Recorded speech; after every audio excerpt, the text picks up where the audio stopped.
आपके हर कर्म की गिनती हो रही है। कोई भी कार्य, चाहे वह छोटा हो या बड़ा, व्यर्थ नहीं जाता।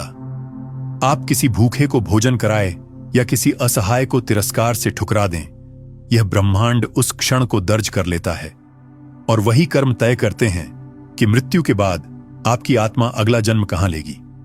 गरुड़ पुराण का अद्भुत रहस्य कहता है, जैसा कर्म वैसा जन्म। जब कोई मनुष्य इस धरती पर जन्म लेता है तो वह अपने साथ केवल एक चीज लेकर आता है, उसके पूर्व जन्मों के कर्म।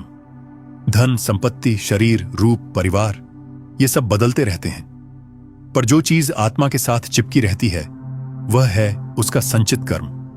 और यही कर्म यमराज के दरबार में प्रस्तुत होते हैं।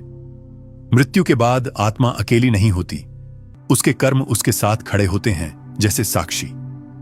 वे कर्म ही आत्मा के भविष्य का निर्णय सुनाते हैं। क्या वह फिर से मनुष्य बनेगी, देवत्व पाएगी या किसी अंधेरे योनि में गिर जाएगी। गरुड़ पुराण में वर्णित है कि मृत्यु के पश्चात आत्मा एक यात्रा पर निकलती है। यमदूत उसे ले जाते हैं और एक अद्भुत न्यायालय के सामने खड़ा करते हैं। वहां उसके जीवन की किताब खोली जाती है। उस किताब में कुछ भी छुपा नहीं होता। हर विचार, हर क्रिया, हर पाप और हर पुण्य वहां अंकित होता है। कल्पना कीजिए, जब एक मनुष्य सोचता है कि कोई नहीं देख रहा और वह छल करता है, तो भी उस क्षण का लेखा जोखा अमिट रूप से लिख लिया जाता है।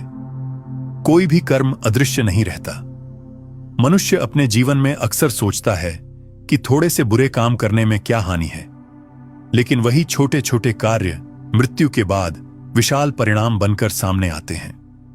गरुड़ पुराण बताता है कि यदि कोई जीव क्रूरता करता है, जानवरों को पीड़ा देता है, तो अगले जन्म में वही आत्मा पीड़ा भोगने के लिए नीच योनि में जाती है, कभी पशु के रूप में, कभी कीट के रूप में। वहीं जो मनुष्य दया, करुणा और सेवा करता है, वही आत्मा अगले जन्म में उच्च लोकों की ओर जाती है। भगवद गीता में श्री कृष्ण ने स्पष्ट कहा, यथा कर्म यथा श्रुतम, अर्थात हर जीव अपने कर्मों के अनुसार फल पाता है। कोई भी व्यक्ति अपने कर्म से बच नहीं सकता, चाहे वह राजा हो या भिखारी। कर्म का नियम सब पर समान रूप से लागू होता है।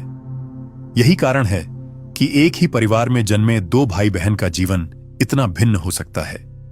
एक समृद्धि पाता है और दूसरा दुख। यह किसी ईश्वर की अन्यायपूर्ण लीला नहीं, बल्कि उनके अपने कर्मों का परिणाम है।